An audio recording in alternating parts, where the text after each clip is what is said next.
waxaan ordayaa dugsiyada uhaaga inaana ku korodhsado dalkayga anface dadalkii la yimide allahayo i gargaar aamin aamin ilaahayo i gargaar aamin aamin dadalkii la yimide allahayo i gargaar aamin aamin ilaahayo i gargaar dugsiyada uhaaga inaana ku korodhsado dalkayga anface dadalkii la yimide allahayo i gargaar aamin aamin ilaahayo i gargaar aamin aamin dadalkii la yimide allahayo i gargaar aamin aamin ilaahayo i gargaar aamin aamin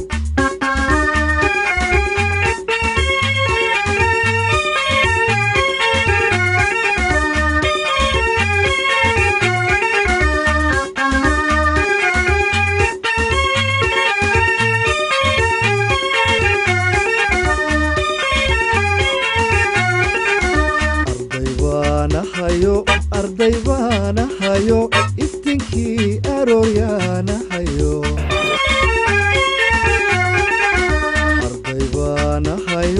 arday baana hayo iftinkii arooryaana hayo waxaanu ordayaa imtixaanu galaa waxaanu ordayaa imtixaanu galaa inaana biyo hooyo abalkoodii gude inaana biyo kuwa tacliinta sare bartay mar labaad iyo mar saddexaadba waxaan ku bilaabanaynaa intaan barnaamijkan u gudagal بسم الله الرحمن الرحيم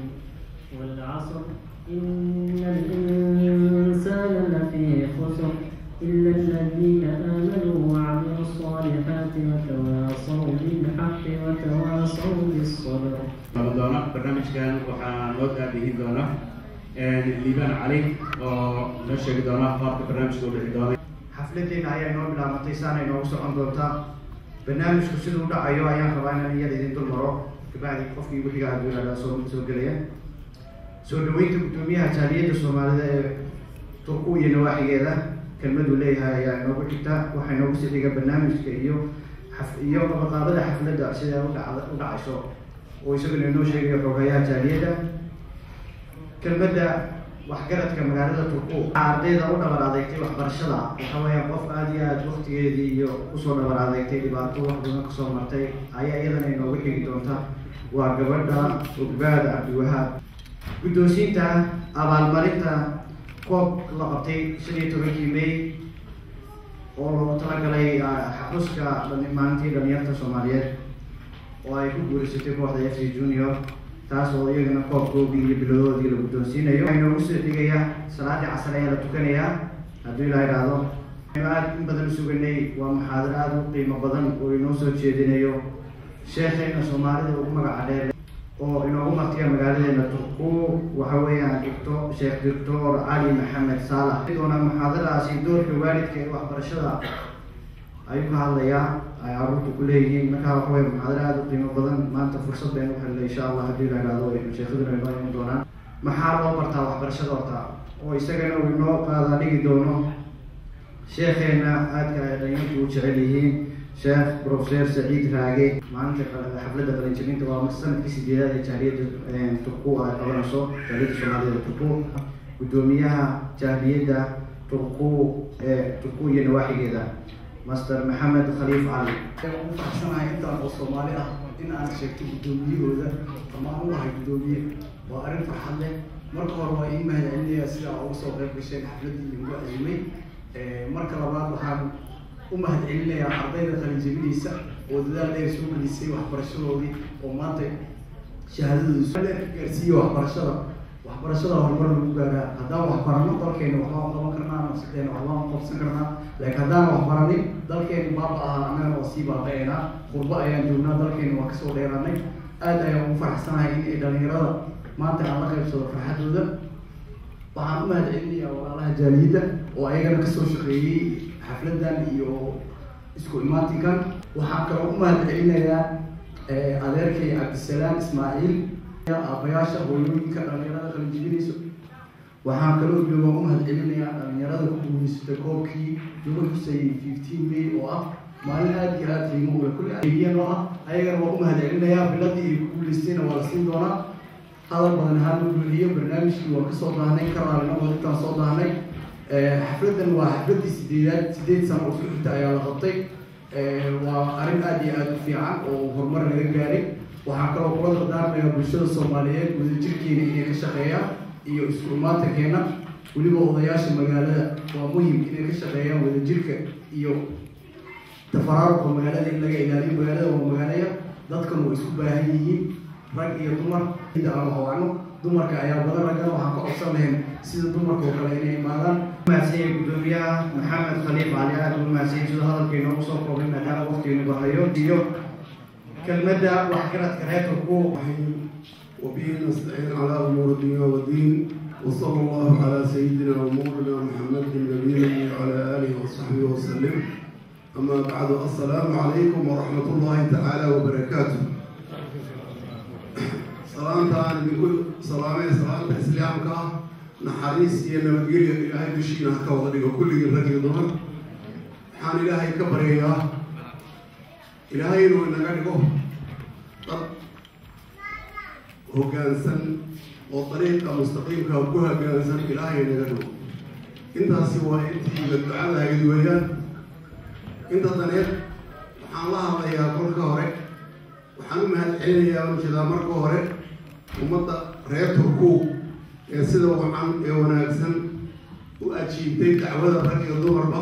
dhalinyaro iyo waayeelba. dhalinyarada intaa waa u mahadcelinayaa. dhalinyaradii ka shaqaysay ee waxa soo abaabushay ee isku soo dubaritay iyagana waan u mahadcelinayaa anigoo magaca odayaasha ku hadlay igu yidhaahdo. waxaan usoo qodobkayga saddexaad ka dhigayaa waxaan la hadlayaa waalidiinta carruurta maanta qalin jabinaysa oon aada ugu mahadcelinayo, aada iyo aada ugu mahadcelinayo carruurta waalidiinta dhashay iyo carruurta waalidiinta daba socota dhashay iyo carruurta kuwii kasii horey ka baxay dhashayba waan rag iyo dumarka waan la hadlaya. waxaan leeyahay waddankeeni ilaahayna naga keenay, kanoo keeni labaada ilaahayna keenoon degnay. marada digta waddanka waa waddankaagi labaada. carruurtaasi intaa maanta halka afardeen wajiyadooda arkaya badankooda dhalinyarada halka ku dhalatay. waxa weeyaan waxaa la barto. waxaan meesha u istaagay waxa weeyaan dhalinyarooy waxba wax kale kuu qaban maayo. maahmaah Soomaaliya ayaa jirtay oo la odhan jiray odayaashii hore walle nimaan wax sii dhiga nin baan dhaxal dambe u ahayn. anu maahmaahda waa madahay walle nimaan wax baranin baan dhereg dambe u aymaneen. waayo waxaad dhaqato waa wax kaa dhimanay. kolkaa hadaad marka waxaa weydiisato beri u gaaguban karaa. laakiin tacliimta aad barataa maanta adig in lagu dila mooyaane jeebkaad ku haystaa risqaagii iyo xooggaagii iyo xibradaadii. sidaa aamina dhalinyaro waa inaad wax barataan oo dhalinyaro wax dadaalka badisaan oo waddankan aan joogno wuxuu ilaahayna keenay kolkaa waddanka soo adagaaday waddan inoo ogol inaynu wax baranno oo kuwii ku dhashay iyaga ahaa iyo kuweenii ku dhashay aan kala soocaynin ee si wax u wada baranaya. limaada aynu haysano waddankaas inaad wax barataan ayaan dhalinyarada kula dardaarmi lahaa. waxaan kaloo kula dardaarmi lahaa dhalinyarada inaad ku ekaataan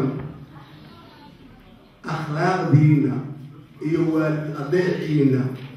iyo ilaah ka cabsigiina. iyadana inaan dhalinyarada intaan waa kula dardaarmaya. waalidda waxaan leeyahay allah idin barakeeyo, ha loo dadaalo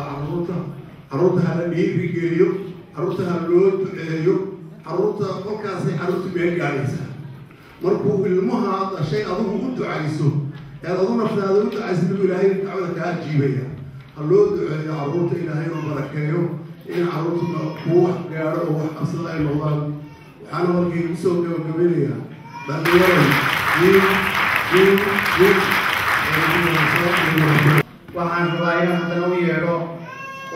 wacyigelin ina siiyo ku saabsan ardayda iyo waxbarashadooda iyo say wax u bartaan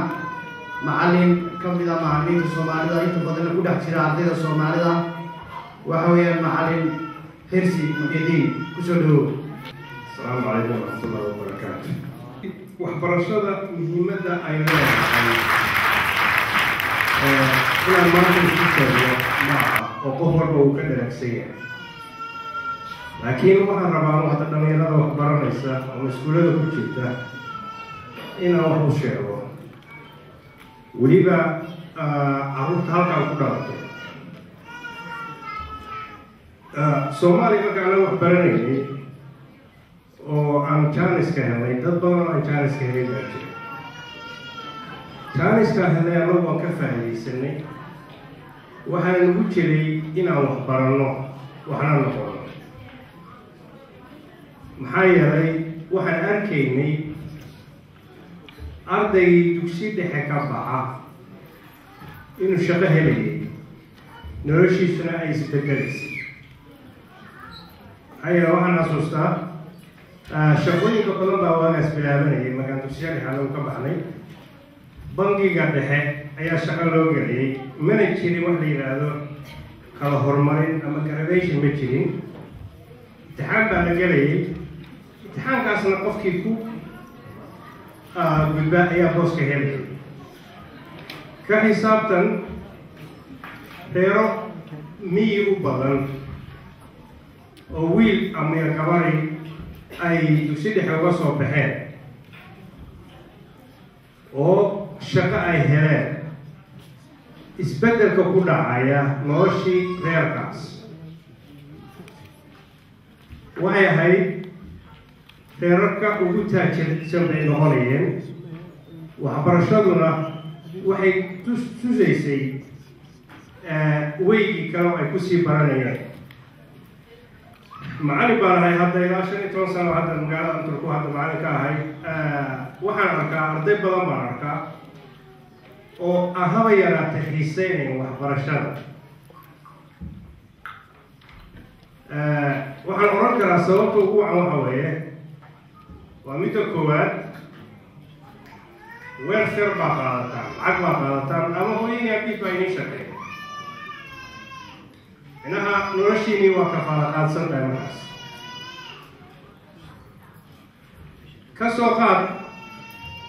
carruurta kula da-da oo Soomaaliya joogta welfare ma qaataan waalidkuna shaqo ma haystaan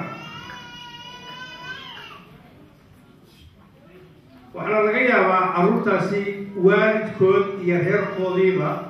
familkiina laftigiisa inay dhinac ka soo gelayso maxaa yeelay aabbaa la soo wacay ama hooyaa la soo wacay waxaa loo sheegayaa ina hebel ama reer hebel waxay u baahan yihiin masruuf bay u baahan yihiin ma isweydiisay lacagta loo diraayo reerahaasi in adigu aada u baahan tahay oo hobbigaagii ama hiwaayadaadii ama harasuskaagii qayb ka mida ay ka geli lahayd hadday wax baran lahaayeen oo kale waa kow talabaad waxay noqonaysaa waxaa jira waxyaalo aasaasi ah war dugsiga dhexe intaa ku jirtiin bayskiina hoose hal dhisnaado waxaan arkay dad badan oo yidhahda galaaska sagaalaad markay tahay baanu kor u qaadayaa maadooyinka kor u qaadaya waa haba yaraatee macquul ma noqonaysa taas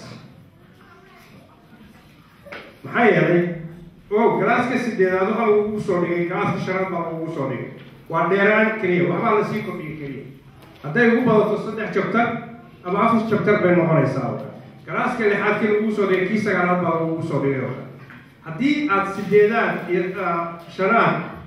iyo lixaad aad xoogga saatid dugsiga dhexana wuxuu ku noqonayaa sahal buu ku noqonaya waa reality la ogyahay bugaagtiina fiiriya haddii reerkii uu u joogo galaaska shanaad iyo galaaska sideedaad bugaagta wax lagu dhigo fiiriya galaaska lixaad iyo galaaska sagaalaad wax lagu dhigo fiiriya afraad iyo toddobaad wax lagu dhigo fiiriya ويسودلي وهو chapter كلية يا لكرنا يا وحي ببدل سجل يا كلية وحكروا كده ما دوين بيش عن غنى عن معقول كل غنى إلى سجلات أذكروا بعد سيو قال ما ده التاريخ لنا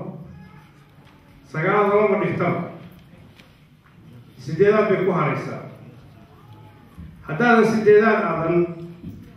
بنضاف في أنكين مهندس chance أذكروا قادم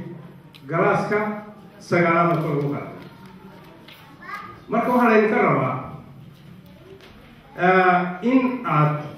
ku dadaashaan waxbarashada aan xoogga saartaan min bilow ilaa galaaska 7 ilaa galaaska 9 oo kale tusaale waxaan soconayaa macluumaad dhigta maadada xisaabta iyo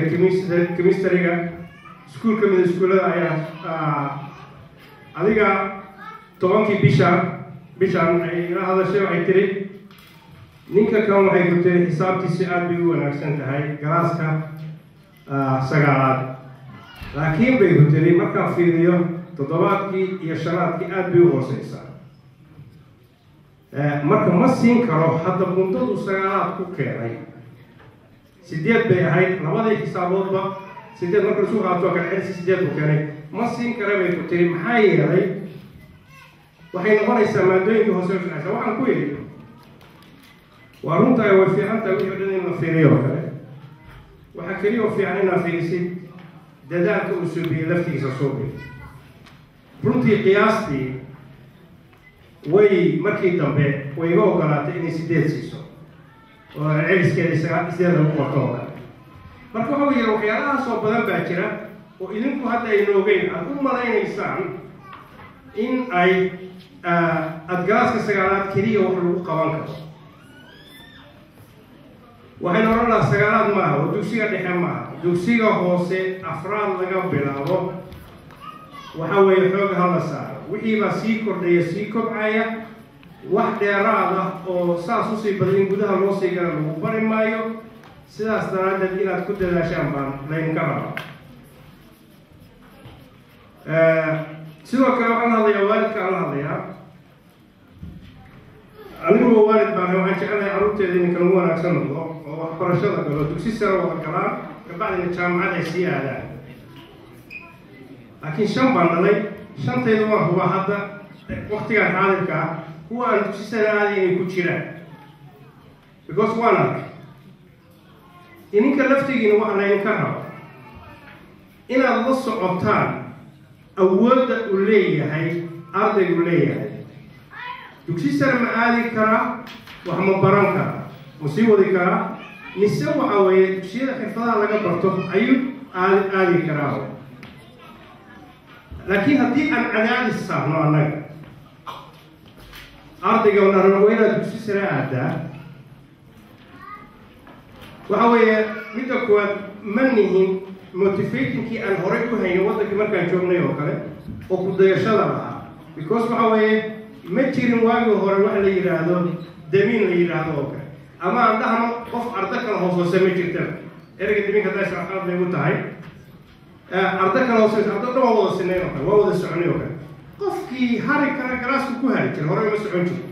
laakiin hadda wixii oo dhan galaaskii kuma harayso hore u gudbaysaa arday noqonaysaa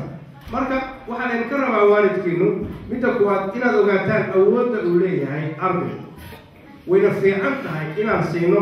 choice-ka aan siino ama doorashada aan siino ardayga aan la tashano wixii talaana aan ku daro talaan ku leenahay talada aan siino kabacdina taladu noola yimaadana aan garab istaagna laakiin aanan ka hor imaano maxaa yeelay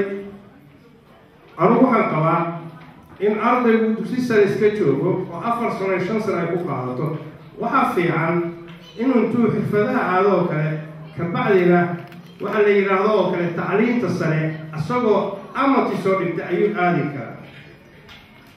aad baan ugu faraxsanahay waxaa jira arday ka mid ah jirto oo awoodda inay dugsi sare gasho lala fadhida haddeer amati soo galay haddana tacliinta sare dhigtaa jira oo amati korkooda kala dhigtaa jirta kuwaas waxa weeye waxaa u sahlay doorashada ayagu ay lahaayeen ayaa waalidka u sii saaray oo marka cadaadiska annagu carruurtaan ku hayno aan ka dayn labaad oo tasaddexaad oo nool waxaa weeye shalayna meesha waan ka sheegay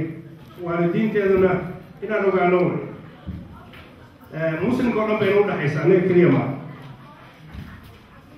waxa weeye macallimiintii muslimka ahaa oo diinta islaamka dhigayay way ku sii yaraanayaan 3 bay ahaayeen hadda ilaa iminka hal muslima ka jooga labada kale waa kristaan waxaa keliya aan uga badbaadi karnaa waxay tahay inaan yeelno waalidiin isku duuban oo mowqif ka istaaga oo guddoonka waxbarashada la yimaada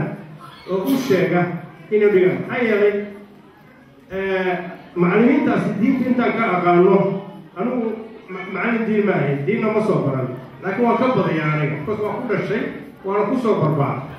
haddii aniga oo jaahila oo diinta jaahilka aan macallin ka noqdo waxaan ka aaminsanahay inaan wax ka fiican ka badan uga sheegi karo ayagu ay sheegeen marka waalidiinteennu waxa fiican jaariyaddana waa la hadlayaa inay qabtaan shirar qabtaan ay isku keenaan waalidiinta ay afkaartooda aruuriyaan kabacdina ay guddoonka waxbarashada aan aadno annagoo isku midaysan macnaha waxaa ula jeeda annagoo wada jira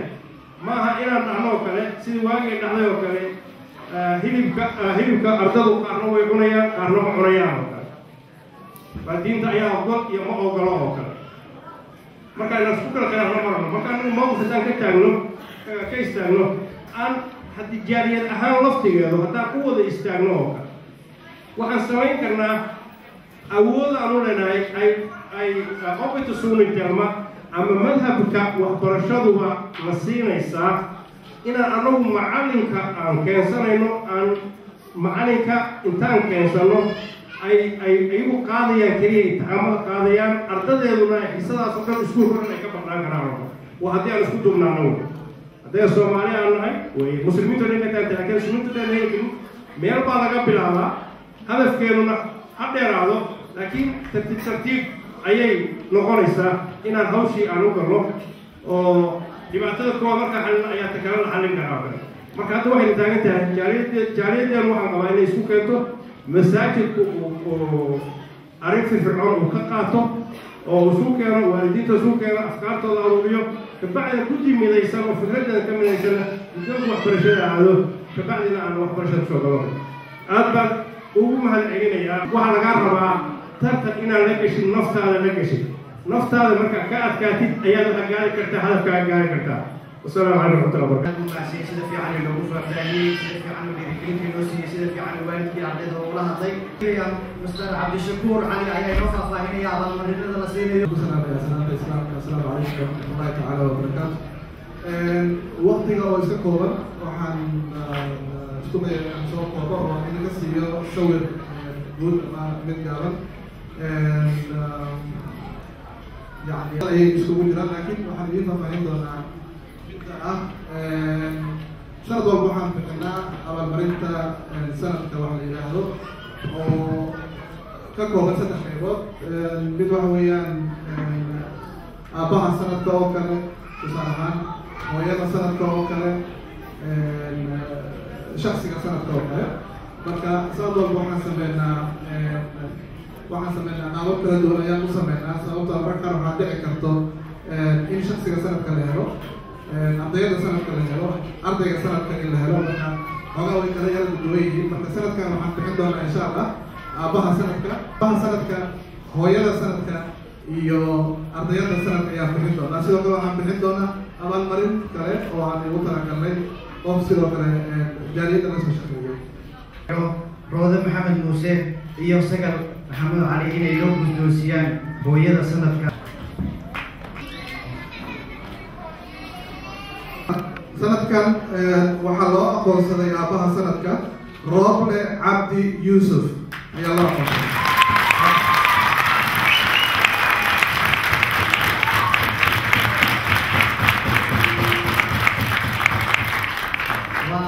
أبي سنة وفي حلوية غيره حق أولاده حق هوية حق حاسب وقروي هاي لنا والله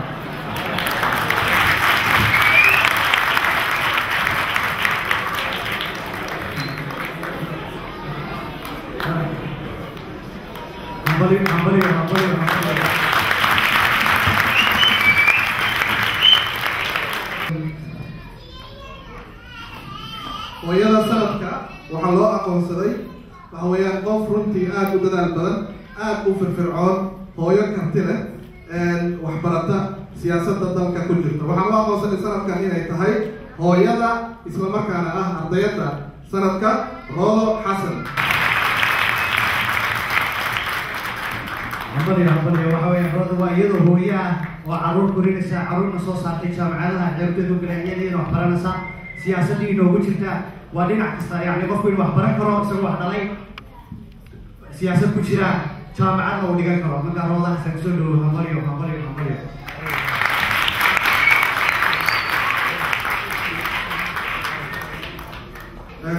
ardayda ugu dadaalka badan sanadka 2015 loo aqoonsaday gabadha magaceeda la yiraahdo Bad Kariya haddii aan say muddo ka yar muddadii loogu talagalay dugsiga sare waxaana ay runtii keentay jimco aad u fiican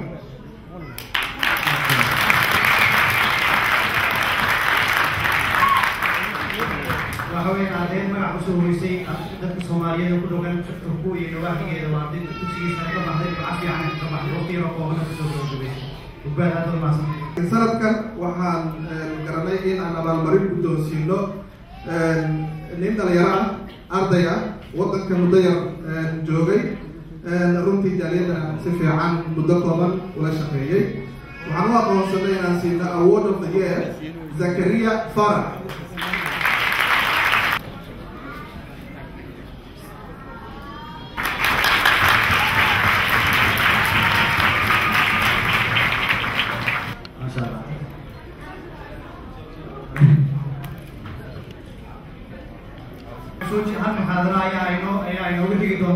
وإنه سوتشي دونه شيخنا دكتور علي محمد صلاح فكان كان شيخ رودي بمكرفوفا وحرباينا كسور ويا ما كستاب الشيخ بين هاي ودان بين هاي والإمام بين هاي مقالة تقوى شيخنا الله يقانو شيخ هذا الجديد أيها يسمون في المدي صورنا دونا بالمدى لنا سود ويدونا يسقى أيها سودوشة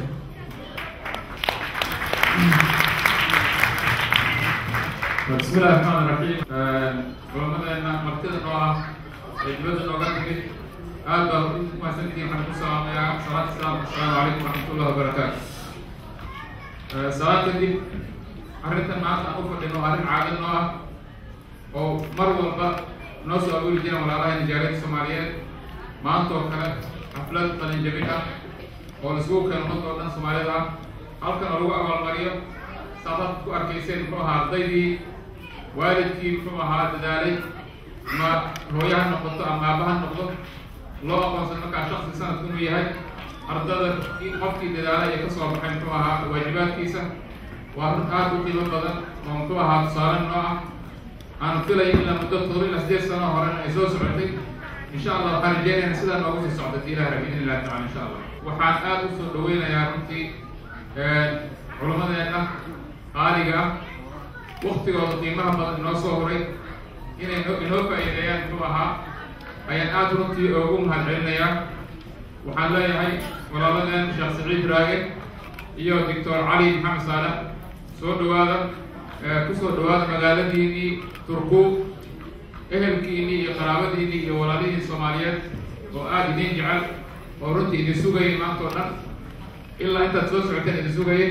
iyagana waxaan ku leeyahay soo dhawaada insha Allah tacaala waxaan rajeynayaa insha Allah tacaala in ka faa'iideysan inteena nala joogtaan intaasaan muxuu ku soo koobay aad u mahadsantihiin dhammaantiin wassalaamu calaykum waraxmatullahi wabarakaatu من يهدي الله فهو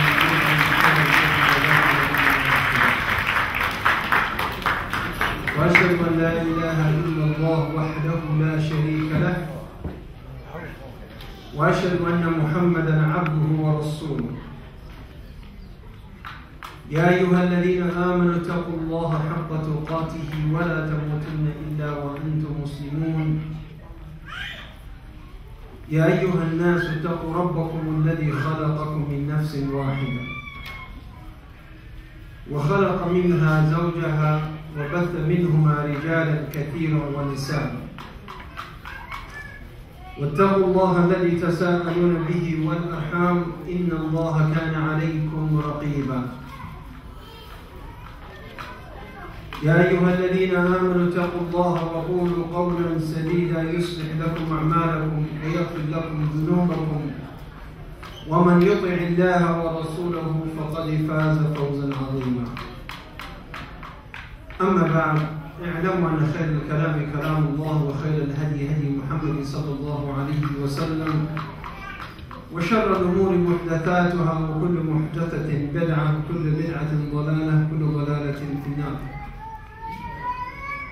كبعد waxaan jecelahay in ka yara hadlo mas'alad ku saabsan tarbiyadda carruurta,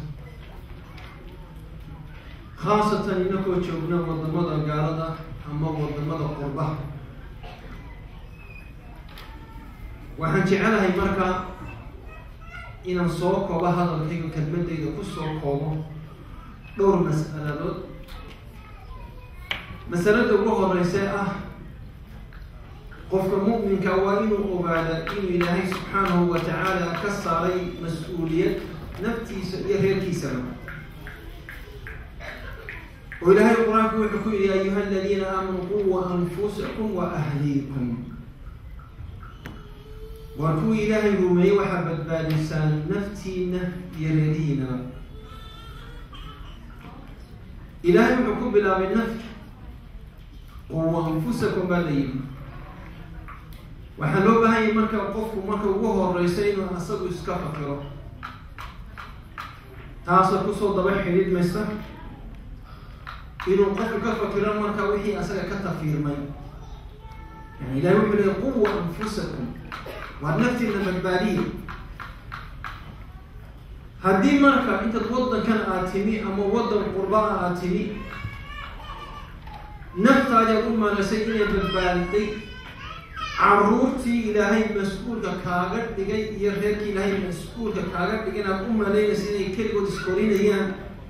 ama sistamka waddanku uu korinayo ama nidaamku uu korinayo, ee aayaddii laga filaya ma tabiqin. waxaa kuugu daran ina yowmal qiyaamaha lagu soo joojiyo oo lagu soo ag joojiyo qof adiga kaa tafiirmay, ama kii aad dhashay ama kii aad dhashay ku dhalay ha noqdee oo gaala. waxaa kuugu daran adigoo isla waajibkii waad ka soo baxday, carruurtii waad la soo dadaashay, dagaalkii iyo burburkii iyo gaajadii iyo xabadii ka dhacaysay waddankii baad kala soo carartay. waddan baad keentay aamina, waddan baad keentay la degan yahay, waddan baad keentay aad ka baqayo xabad, waddan baad aad keentay aada isleedahay waa ku aaminay ku yihiin. laakiin markay sheekadii isu kaa rogtay ay noqotay inuu qof gaala kaa tafiirmo, dee waa mas'alad weyn. miyaana idin lahayn? malaha idinku waa na dhaantaane annaka xagga yaga waxaa naga tafiirmay aanu shaahid u ahayn oo xaadirin aanu u ahayn dad Soomaaliya oo aan arag garanayno oo aan af garanayno oo haddii ay nagu qabsato u aftiri karen, laakiin maanta xambaarsan diinan diinta islaamka ahayn. dhalinyaro fara badan oo Soomaaliyeed haddii la tirayo dee waa mid, haddaynu nafta been u sheegaynana waa mid, haddii aynu jecelay inaynu arrimaha yare dusha ee guudka aynu yaro taataabanana waa mid. laakiin markaynu gunta u dhaadhacno, markaynu xaqiiqada u dhaadhacno, yowmal qiyaamaha laysma soo taagay meel sacabka lagu tumayo. yowmal qiyaamaha waxaa laysu soo taagaya meel la odhanayo ama hanjanna ku dara ama dadkii cadaabta ku dara. annaku waxaanu haynaa carruur Soomaaliyeed oo bilowday waxa la yidhaahdo Somali Christian Association oo church bay leeyihiin. churchkaasay tagaan, churchka markay tagaan waxaa loo akhriyaa inuu ciise uu yahay calayhi salaam ilaahay la caabudayay. nin walba waxaa halkaa uga lusha macrafkii aynu naqaanay, laakiin de waa qof markaad aragtid dhiiggiisu ku dhadhamayo. waa inan Soomaaliyeed oo waa inan Soomaaliyeed. waxaa laga yaabaa inaad leedahay siciida mana waad ku yaro fogaatay, laakiin bal haddii taataabto arrimo yaryar waxaan nala jooga inama Soomaalida annagu aanu meel ku soo wada korray annaga ku soo korray meel baan ku soo wada korray lafaha yaga cad baan isgaranayna maanta halkan anigu ka hay qof daaciya oo dadka ugu yeedha islaamka oo ninkii caddaa soo musliminaya ama dadka naloo keenay ama casha qabanaya soo islaamka u qabanaya ayaguna sidaas si leeg baa loo diray inay dadka soo gaalaysiiyaan badad baan nahay muslimiina ayaan wada ahaan jiray waanu wada tukan jiray quraankaan wada akhrisan jiray meel baan wada fadhiisan jiray waxaan uga jeedaa waxaas oo dhan inaan ka argaxiyo maaha laakiin ina xaqiiqada aynu taabano ayaa dhabar berito marka dhimatay haddii aad tahay dadka ka sheekeeya meelahaas fadhidirka ku dagaalama ama ka taliya arrimaha ka dhacaya Soomaaliya ama ku waraaray waa Somaliland mise waa Puntland mise waa Soomaali weyn oo marka kuwii ninka in hoos joogna ay lumeen waxaan idin sheegaya maalinta yawmal qiyaamaha lagu oran maayo yaad ku aftirsataa ma Soomaali weyn bal aaminsan tahay mise gobol yar oo ay bal aaminsan tahay mise cid baa lagu tiriyaa lagu oran maayo waxa lagu weydiinaya war kuwii lagu diray xagee marayeen xagee u dambeeyay kuwii lagu diray نبي صلى الله عليه وسلم وحي كلكم مسؤول وكلكم راع وكلكم مسؤول عن رعيته نو والبو حبا الله دري وحي الله درنا ولا قور سنة منك وحنقول راعي الرد يعبو وحنقول أنك مسؤولة إذا يقول الرجال قوامون على النساء بما فضل الله بعضهم على بعض وبما أنفقوا من أموالهم مسؤوليتي رجع الله صار مسؤوليتي منك الله صار وحلل آليك المسؤول لقاعد يقرأ لكن منك هذوك فكر يا مان تكور ولا يوم والله إذا ما شاء الله هيك وصوب البادية وده يعني أنت اللي قلت لي واحد إن هيك ميل عند شيء وهي عنانا عن أحرى مرة أي قلبها صارنا مكانه ده إن الميل آمن الدجاج إلهي حبوه أرانا يا أقران بقويري لا نسألك رزقا وحي عناني وحي قوصنا أديك لقومة دريب الغوراني نحن نرزقك وإياه أنك أي رزق بحنب إلهي سبحانه وتعالى فوق أرانا مكا مسؤولية دادوا معي مسؤولية دادوا حوية إن الحديد أعبو مصنع آتهي وأشهادني ودينتي آمنسن إلى العابوتي بالبادس هذه مركبة بعد أي نقطة إن الوضع كحيزي وأدعيسي وامن هذه برضه كبر باني كرتي وأكو إلى كرتي نوامن ممكن نيك الصومالي واسط وعفر قيود ونيك الصومالي أو كلا تفرق الصومالي وأكو وأنا مركب وضع كيلا كيني إسلامتي مرغية يارتي عايز حريفي سي أكل ورياه ماشي هترك أنا مستشفى سموه عايز أنا يكون قرنت السموه كل جوين ولا لين السموه هدو مركا يسترها هذا أنا كفر يسترها بعض بدو الله دقيقة تاسوا من مركا سنين كاسبوح النقدين أرانا يفرق مركا واحد النقدين أنا قلت لكم ما هي نبت جميع وعبورتي يدو مركا يهتك وكذا ومن يلي أنا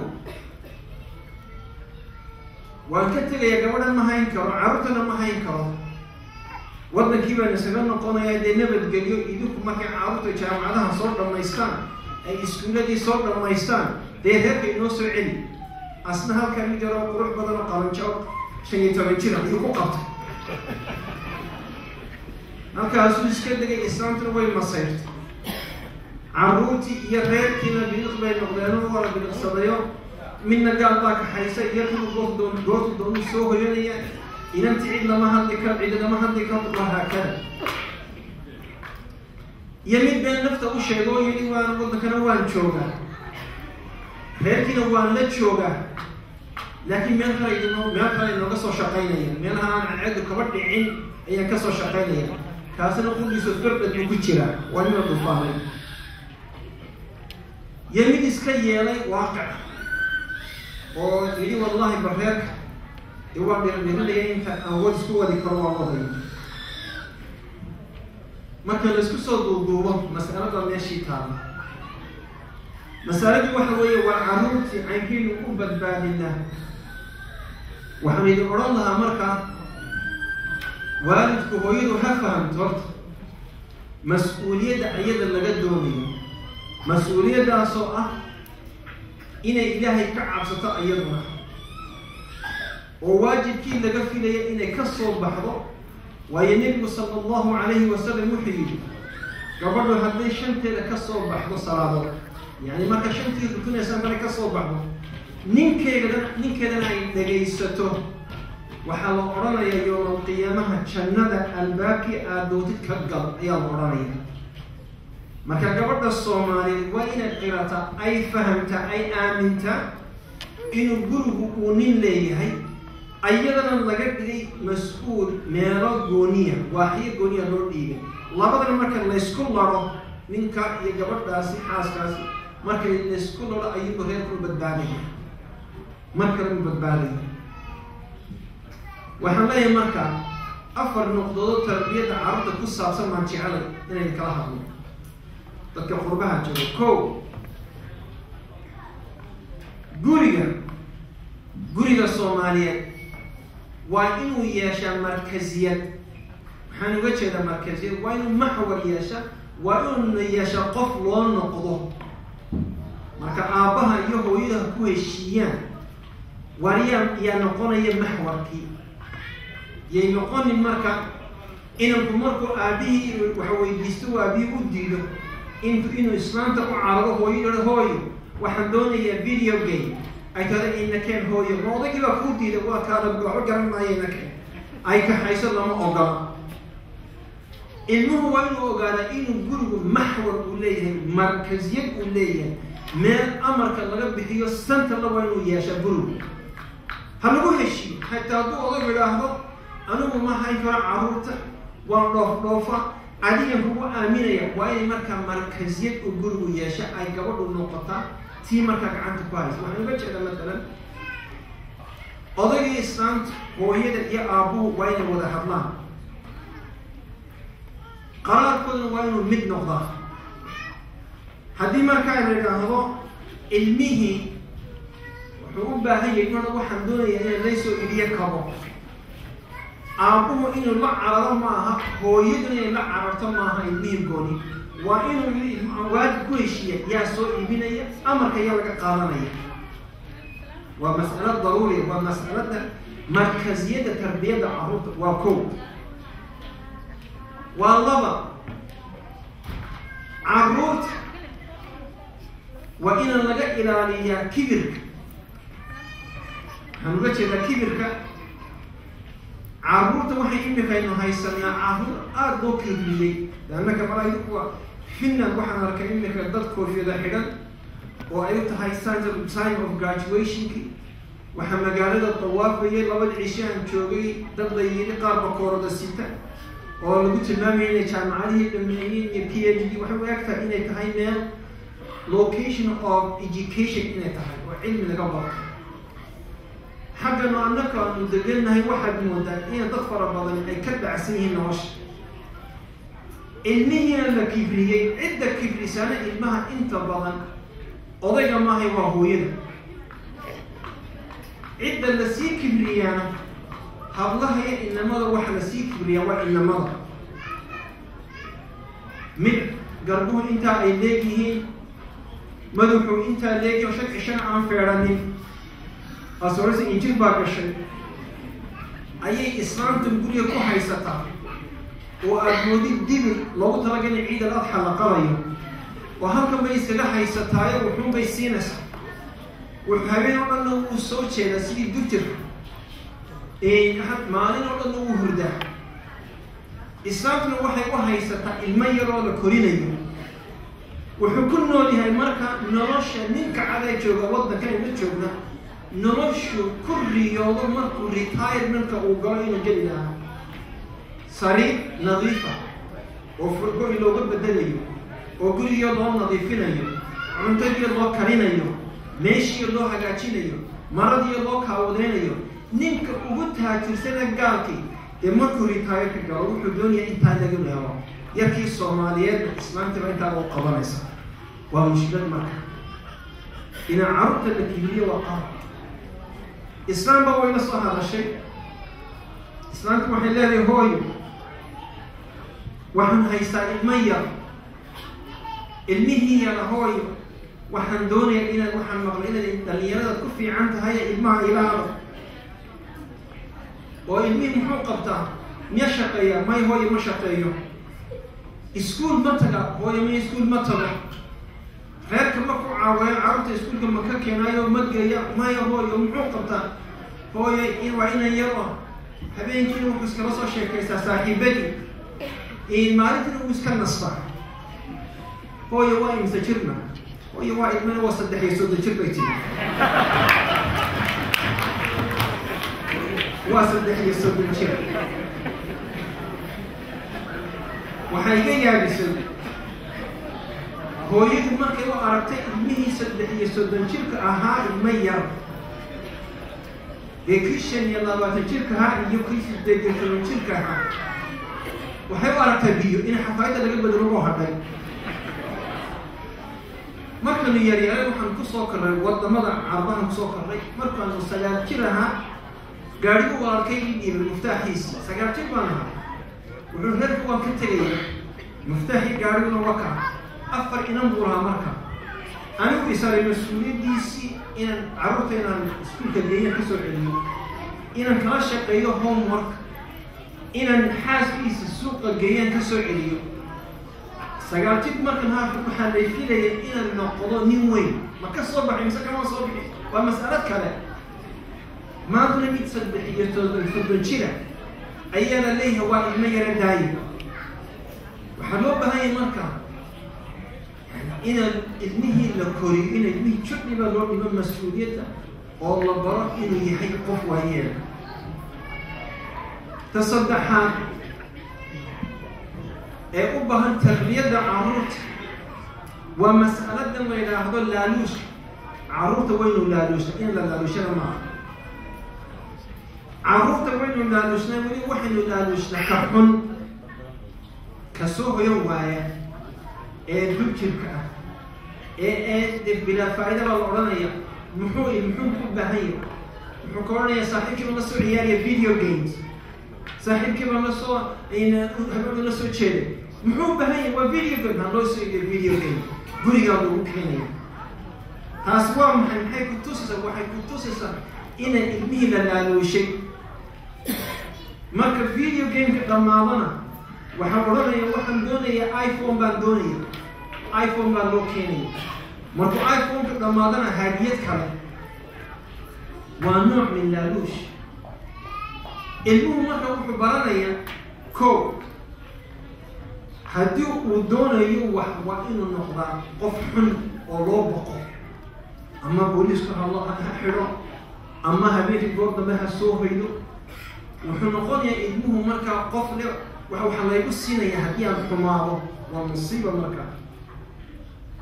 طبعا كي كيا أما كي كوينه أصلاً حرنا يسيدن وحويسي وأنا حماضة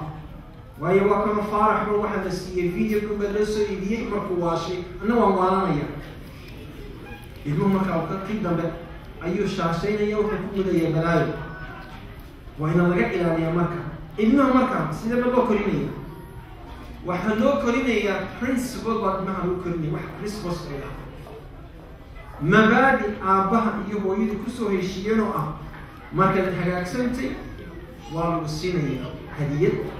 والو جينية مال فيديو جيمز والو سويبينية والو سوق وينية والو شعلانية لعب والو السينية مركز حماتي انت والله لا تشغل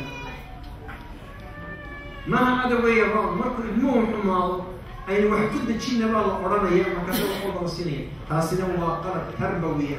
وفادحة آدية بشر تشانات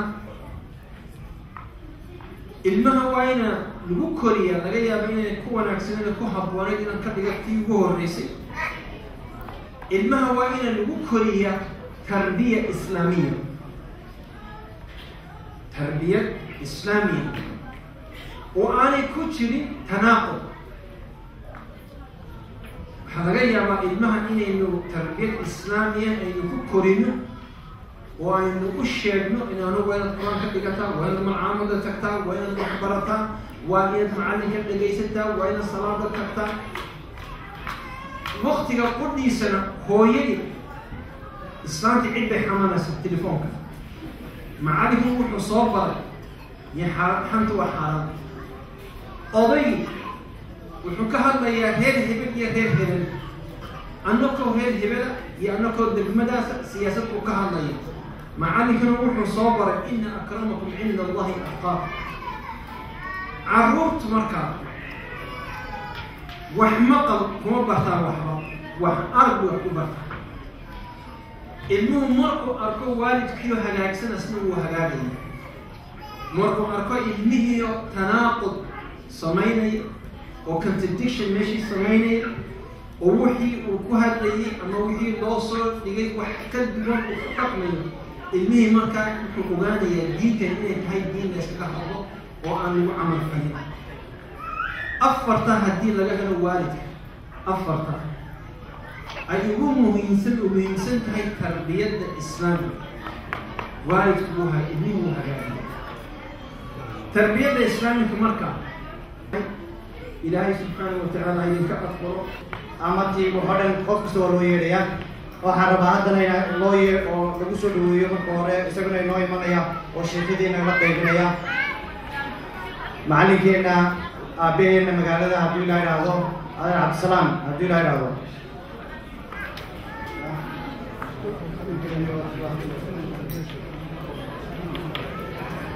ugu yeeri doonaa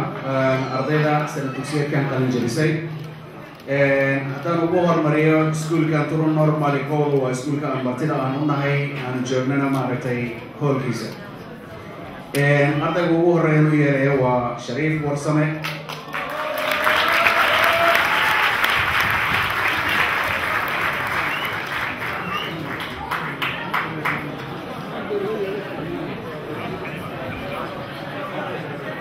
ardayga labaad gabadhiga sida iskoolkan waa Kawsar Cabdullaahi Cismaan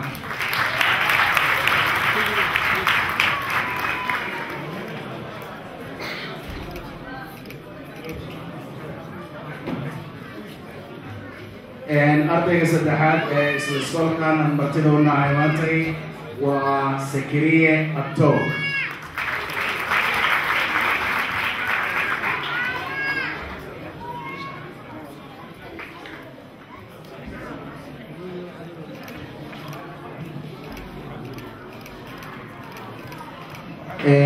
ardayga kale ee isla iskoolkan waa Liibaan Xaaji waa iskoolkan Awrayoki ardayga ugu horeeya Xabiib Bishaaro Xabiib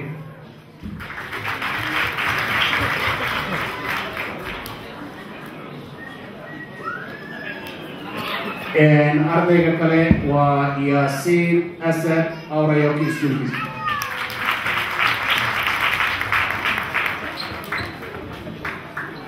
waa isla iskuulkii waa Ubax Yuusuf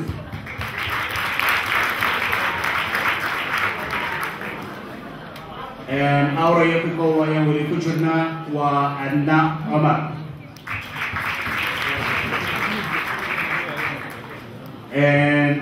Cabdiraxmaan waa Nasro Cabdiraxmaan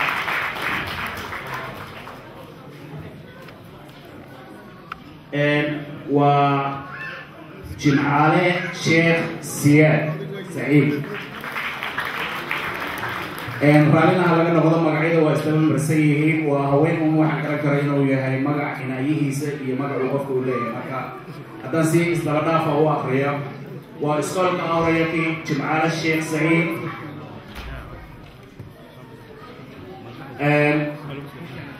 iskoolka kale waa Fasra Maki waa Cali Cabdiqani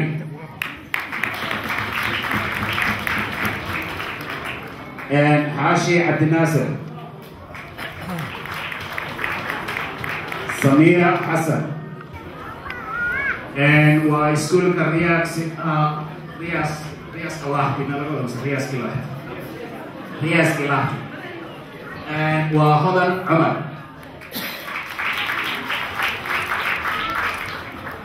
عبد الرقيق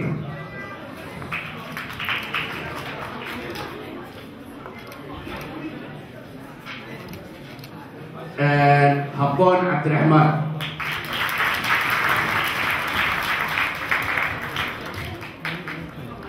كوثر وأيضا الرئيس في غاحته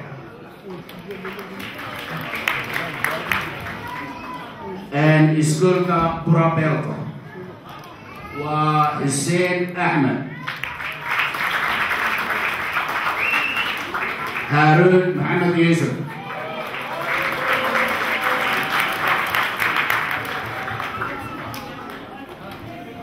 أدنى ودكسية سردين كودم سكول وحوي وحسن قليل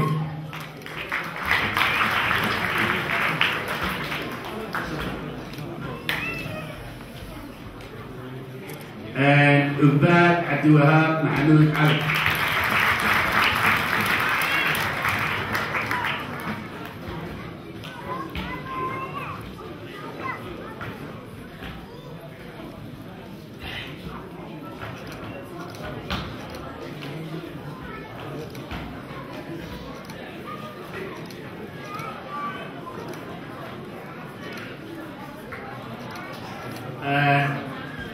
وإسلا يسول بالدكسير سريع وهنا يوسف طيب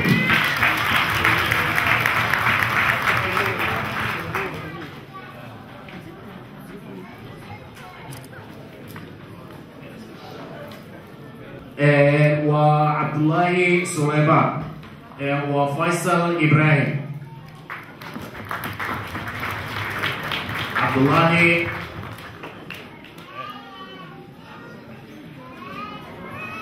عبد الله عبد حسين عبدي أحمد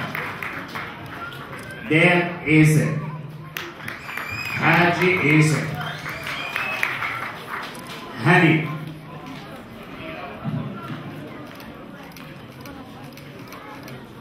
فاطمة معبد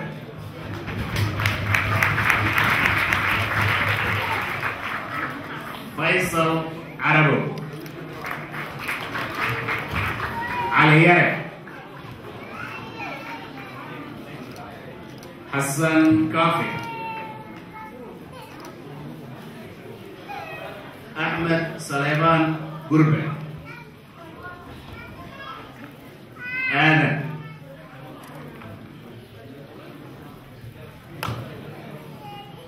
هذا وحوي ويسكول كتت كواوين أبا يسكول كيم تلوكير على هذا يعني كتت كواوين ده لكن هو يسكول كيم تلوكير محمد عمر حسن محمد أحمد آدم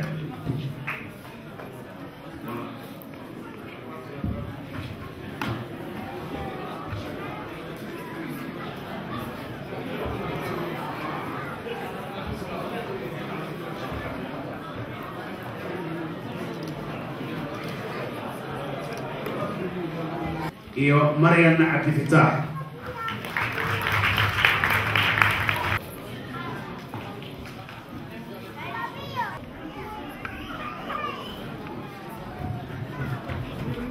haddana waxaan u gudbayaa iskuulaadka farsamada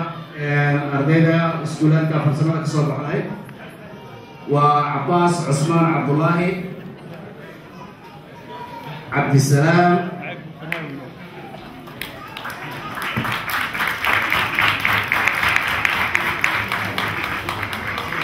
إبراهيم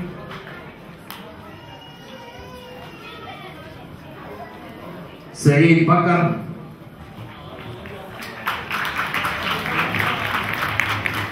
زكريا فرح عبد الناصر عبد الله عبد عرب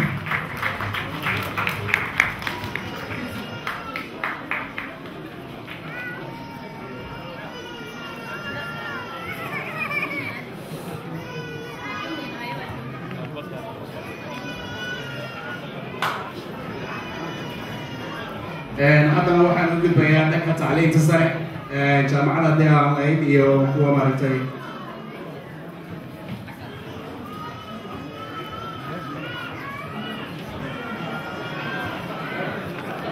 soo socda kuleelna waa jiraan dhanka waxa weeye tacliinta sare waa Roode Cabdilaahi Xasan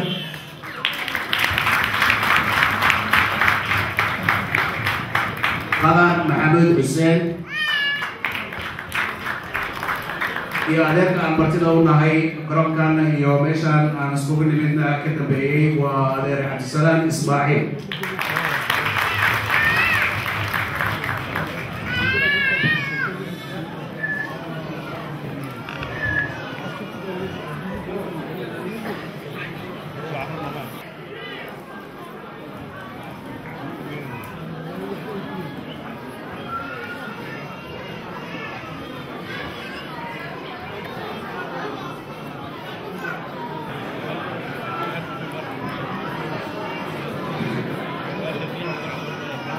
ardayda professionalka dhameysay dadka qaarkood magacyada laga tegay liiska ayaa qornay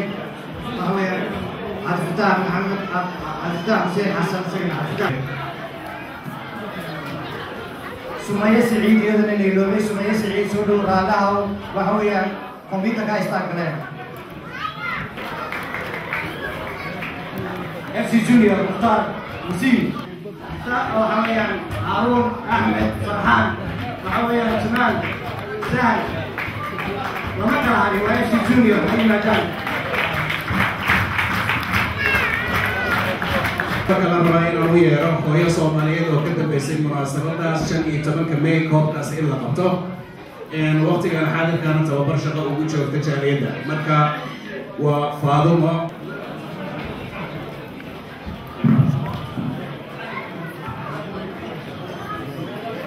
FC Junior safara galo qabiladaha iyo guddoonsiinaya hadduu yidhaahdo Cusmaan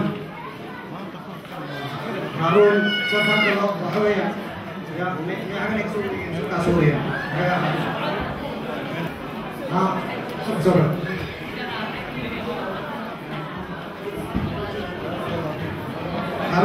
Harun penting kuasa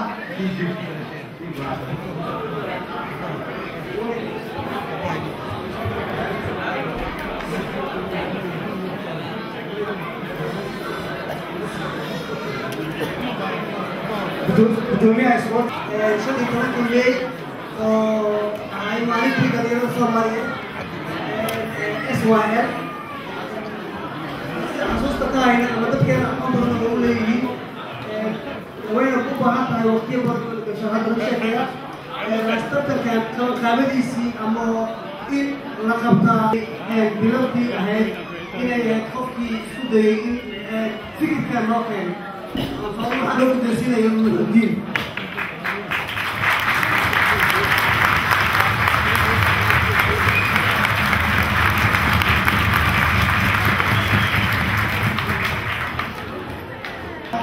loo qabtay afar kooxood oo ka dhisan magaalada Turku ayaa waxaa ku guuleystay kooxda Junior oo ah dhalinyarada hadda aan u malaynayo inay yihiin dadka hadda xilligan aan ciyaartoy ahaan ugu faano dhammaantood way la taagin halkan waxaan rajaynahay inay usoo baxaan mid inay halkaas u maraan oo si loo siiyo biladooda waxaan rajaynahay in inta badan loo bixi doono Sheekh Siciid iyo Sheekh Cali Duuleeda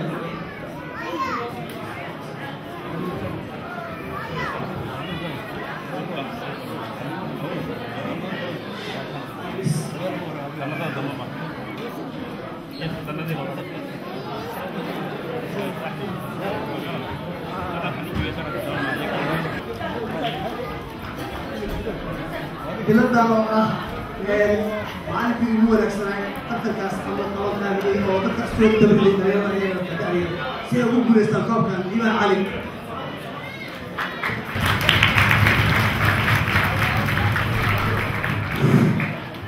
bulshada magaalada Turku iyo nawaaxigeeda waxay kasoo qayb galaan si qiimaha maalintaasi aan u weyneeyo